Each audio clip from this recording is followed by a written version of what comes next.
बिस्मिल्लाहिर्रहमानिर्रहीम। आज का जो हमारे पास टॉपिक है वो है ऑस्मोरेगुलेटरी फंक्शन ऑफ किडनी। अगर हम फंक्शनिंग ऑफ किडनी के लिहाज से बात करें तो हमने सिर्फ फंक्शन ऑफ किडनी के लिहाज से बात की थी कि ये यूरिन फॉर्मेशन करते हैं। तो आज हमने किडनी का फंक्शन जो बात करनी है वो है ऑस्मोरेगुलेटरी के लिहाज से। अगर हम ऑस्मोरेगुलेटरी की बात करें तो ये वर्ड ऑस्मोरेगुलेशन से है। सबसे पहले बात करते हैं ऑस्मोरेगुलेशन की। ऑस्मोरेगुलेशन क्या है? कहते हैं regulation of concentration of water and salts in blood and body fluids. कि रेगुलेशन है, मुतवाजन रखना है पानी और नमकियात को हमारे खून के अंदर और हमारे दूसरे जिस्म के मायात के अंदर नमकियात और पानी को मुतवाजन रखना, बरकरार रखने का जो अमल है वो ऑस्मोरेगुलेशन है। इससे पहले जो है वो आपने जो ऑस्मोरेगुलेशन की डेफिनेशन पढ़ी है उसमें आप लोगों ने पढ़ा है maintenance of water and salts in blood and body fluids, कि मुतवाज़न रखना है पानी और नमकियात को हमारे ब्लड के अंदर, बॉडी फ्लूइड्स के अंदर। तो ये डेफिनेशन भी आप लोग पढ़ चुके हैं। तो यहाँ पर वर्ड है वो रेगुलेशन की बात की है। नेक्स्ट हम बात करते हैं kidneys play an important role in osmoregulation. कहते हैं गुर्दे जो अहम काम सरंजाम देते हैं ऑस्मोरेगुलेशन के लिहाज से। Bye regulating water contents of blood. किस तरह करते हैं ये एक अहम काम ऑस्मोरेगुलेशन के लिहाज से? वो कहता है कि पानी के जो मिकदार है उसको मुतवाज़न रखते हैं हमारे ब्लड के अंदर। तो ये एक अहम काम है किडनीज का ऑस्मोरेगुलेशन के लिहाज से। नेक्स्ट बात करता है कि ये एक इंपॉर्टेंट बात है कि अगर हम बात करें एक्सेसिव लॉस ऑफ वाटर की तो क्या होगा? Concentrate the body fluids. तो वो क्या करते हैं कि जो बॉडी फ्लूइड्स है उनको कंसंट्रेट कर देंगे, जिसमें सोल्यूट सार की कंसंट्रेशन जो है वो बढ़ जाए।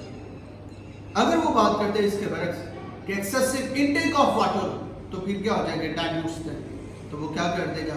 वो उसको डाइल्यूट कर देगा, जिसमें क्या होगी? नमकियात की कमी। नेक्स्ट इसी बेस पर हमारे पास दो बातें की गई हैं। एक है हाइपोटोनिक यूरिन, ऐसा यूरिन जिसमें क्या हो? हाइपो मीन लो से है, लेस से है, स्मॉल से। टोनिक टोनिसिटी वर्ड से है, तो यानी कि कम है। टोनिसिटी का मतलब क्या होता है? सोल्यूट कंसंट्रेशन के लिहाज से, सार की कंसंट्रेशन के लिहाज से। तो अगर नमकियात की मिकदार कम हो यूरिन के अंदर, हम उसको सिंपली कहते हैं हाइपोटोनिक यूरिन। नेक्स्ट हमारे पास जो हेडिंग वो है हाइपरटोनिक यूरिन। हाइपर का मतलब होता है हाई, लार्ज। तो हाइपरटोनिक जिसमें ज्यादा नमकियात हो जिस यूरिन के अंदर, वो हाइपरटोनिक यूरिन। अभी इसी में हम थोड़ा सा एक्सप्लेन में बात करते हैं कि हाइपोटोनिक यूरिन क्या है। कहते हैं कि when there is excess intake of water in body fluids, कि जब हम बड़ी मिकदार में पानी को हासिल करते हैं बॉडी फ्लूइड्स के अंदर, या when there is excess amount of water in body fluids, कि जब बड़ी मिकदार में पानी की मिकदार मौजूद हो हमारे बॉडी फ्लूइड्स के अंदर, फिर क्या होता है? It forms dilute urine. तो जब बड़ी मिकदार में बॉडी फ्लूइड्स के अंदर पानी की मिकदार होती है तो ये डाइल्यूट यूरिन बनाते हैं। ऐसा यूरिन बनाते हैं जिसमें नमकियात की कमी होती है, जिसमें सोल्यूट की कंसंट्रेशन जो है वो कम होती है। कहते हैं कि इस प्रोसेस में क्या होता है? हाइपोटोनिक यूरिन, डाइल्यूट यूरिन बनने के दौरान क्या होता है? कहता है किडनीज फिल्टर मोर वाटर। अब गुर्दे जो वो क्या करते हैं? वो कहते हैं कि बड़ी मिकदार में फिल्टर करते हैं वाटर। अगर हम बात करें फंक्शनिंग ऑफ किडनी में तो उसमें हमने सबसे पहले बात की प्रेशर फिल्ट्रेशन। तो प्रेशर फिल्ट्रेशन के हमने बात की थी कि नेटवर्क ऑफ ब्लड कैपिलरीज हैं जिन्हें हम ग्लोमेरुलस कहते हैं, और उसके इर्द गिर्द जो कप शेप स्ट्रक्चर होती है उसे हम बोमेन्स कैप्सूल कहते हैं।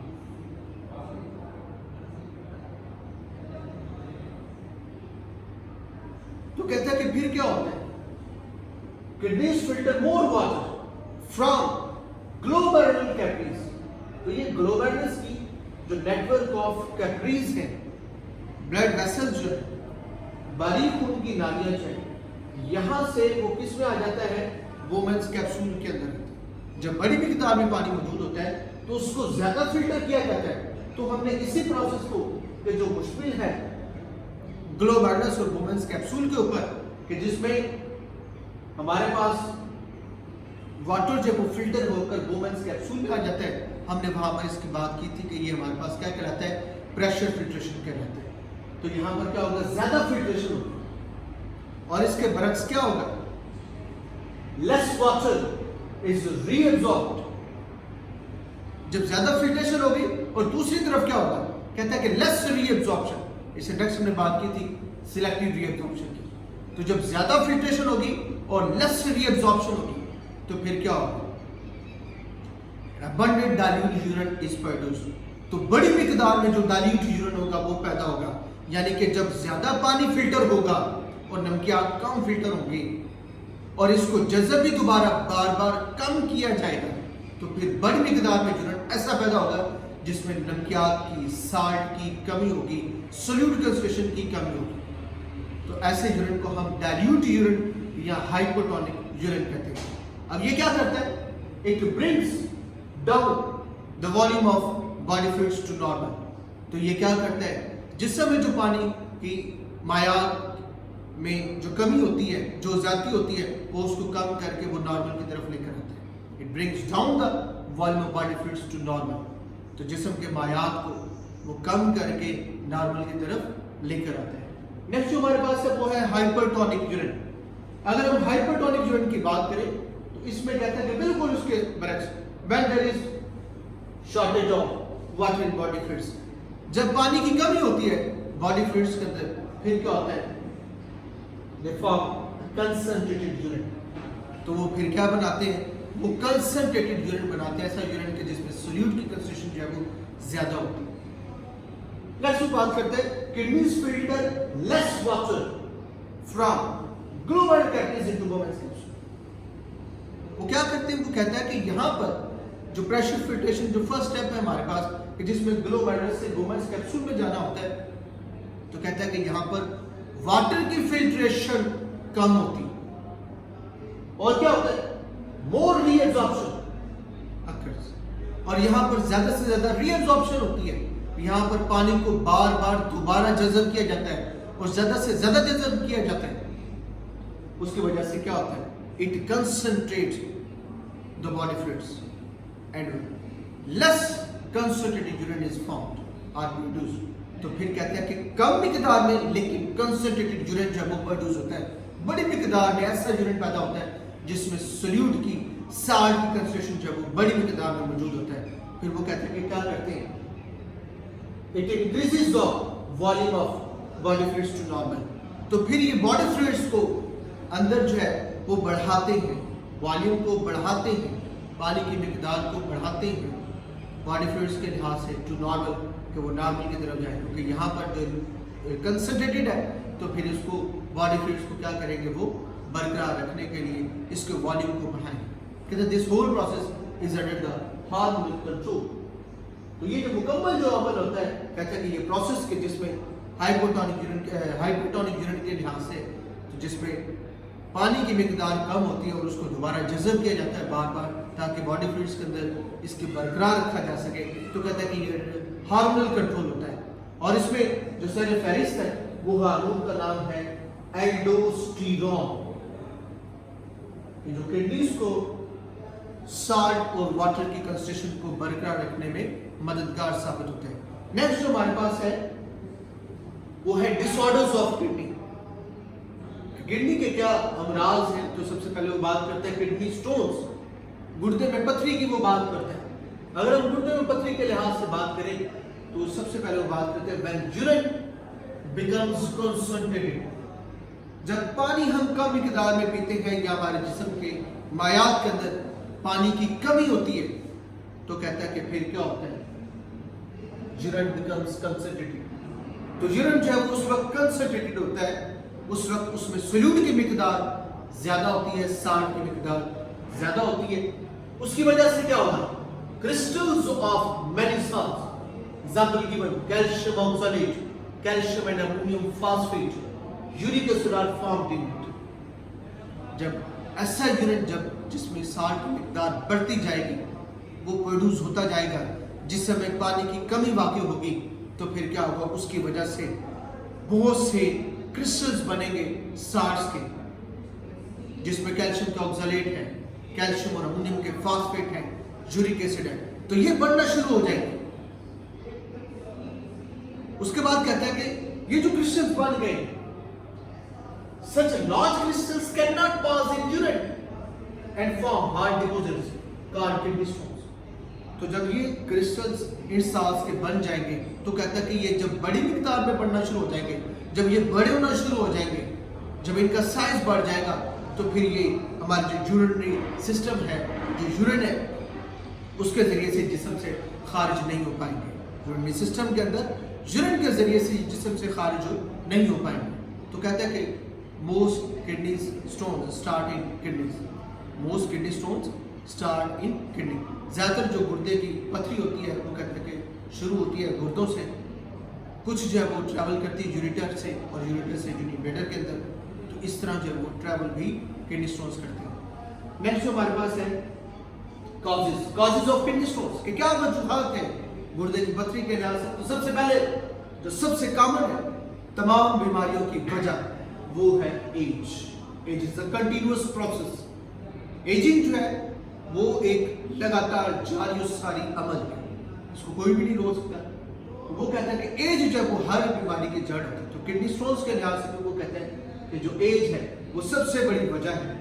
नेक्स्ट वो कहते हैं डाइट, एक ऐसी खुराक that contain more green vegetables, जिसमें सबज पत्तों वाली सब्जियां शामिल है, जिसमें सब्जियां शामिल है, salts, vitamin C and D, vitamin C और डी को ज्यादा मिकदार में हासिल करना,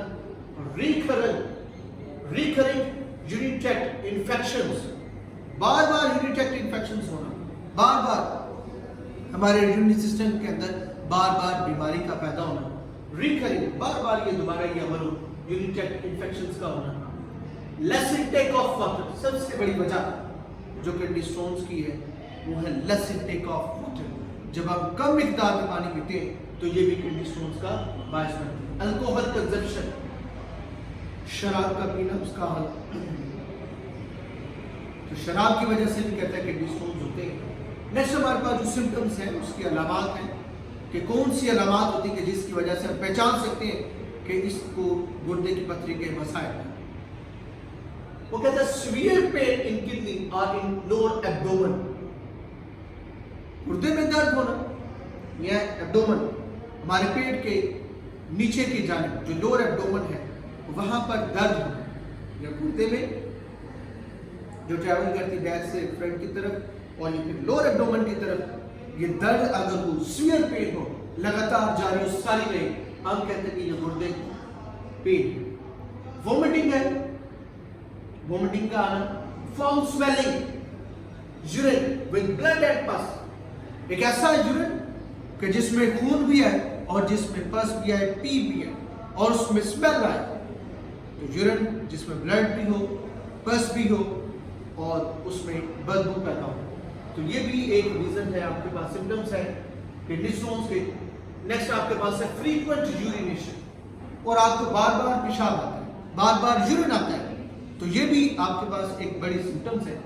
नेक्स्ट हमारे पास के ट्रीटमेंट्स क्या है किडनी स्टोन्स के लिहाज से। वो कहते हैं about 90% of the kidney stones can pass through the urinary system by drinking plenty of water, by drinking plenty of water. तो कहते हैं कि तकरीबन 90% जो गुर्दे की पथरी होती है वो आसानी से गुजर जाती है अगर हम बड़ी मिकदार में पानी पीते हैं, तो उसके जरिए से वो गुर्दे की पथरी जो है वो आसानी से निकल जाती है। तो कम पानी पीना भी इस बीमारी की वजह है और इसमें ज्यादा पानी पीना इसका इलाज है। देखिए कितनी खूबसूरत बात है इसमें। नेक्स्ट बात करते हैं जो इसका ट्रीटमेंट है वो है surgical treatment. In surgical treatment the affected area is open and stones are removed. From the urinary system or kidneys. तो हमारा जो सिस्टम है यही जो यूरिनरी सिस्टम कहलाता है, अगर किडनी स्टोन्स है तो कहता है कि वो जो अफेक्टेड एरिया है वो किडनीज हो सकते हैं, तो उस एरिया को ओपन किया जाता है, उसको खोला जाता है, उसको काटा जाता है, उसको दोबारा जो जोड़ा जाता है उसमें से किडनी स्टोन्स है वो रिमूव किए जाते हैं। तो ये सर्जिकल ट्रीटमेंट है, जिसको कट करते हैं और उसको दोबारा रिपेयर करते हैं। तो ये ट्रीटमेंट में सर्जिकल ट्रीटमेंट में है। नेक्स्ट हमारे पास है lithotripsy. Lithotripsy is another method for the removal of kidney stones. Kidney lithotripsy जो है एक और अमल है कि जिसमें गुर्दे की पथरी को निकाला जाता है। उसमें कहते हैं कि this method non electrical shock waves from outside are bombarded on stones. कि जो नॉन इलेक्ट्रिकल शॉक वेव्स हैं बाहर से, वो कहता है कि गुर्दे के जहां पर किडनी स्टोन्स मौजूद हैं वहां पर उनको गिराया जाता है, और फिर क्या होता है, waves hit the dead stones and break them. वो जो वेव्स होती हैं, जो नॉन इलेक्ट्रिकल शॉक वेव्स हैं, वो उस किडनी के जो डेड स्टोन्स हैं उनको वो टकराती है, हिट करती है, हिट करने के बाद उसको तोड़ देती है एंड स्टोन्स बिकम सैंड-लाइक। और जो फिर पथरी होती है वो एक रेत की मानी होती है and can pass through urine, और फिर वो आसानी से हमारे यूरिन से गुजर जाती है। तो ये हमारे पास आज के टॉपिक है ऑस्मोरेगुलेटरी फंक्शनिंग ऑफ किडनी। उसमें हाइपोटोनिक यूरिन और हाइपरटोनिक यूरिन की हमने बात की है। नेक्स्ट हमने बात की है डिसऑर्डर्स ऑफ किडनी के लिहाज से कि किडनी स्टोन्स कॉजेज क्या है, इसकी सिम्टम्स क्या है और ट्रीटमेंट्स। अगर इसमें से मजीद किसी ने कोई बात पूछनी हो तो व्हाट्सएप पर रब्ता कर सकता है।